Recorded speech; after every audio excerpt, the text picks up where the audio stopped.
విజయవాడ వెళ్ళాము.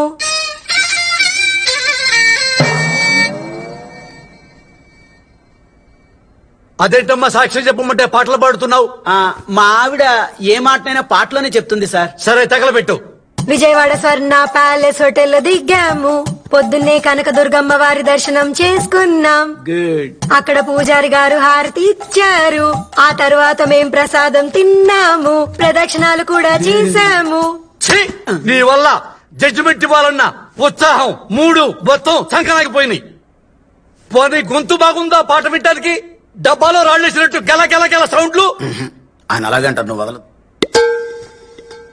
మాట్లాడండి.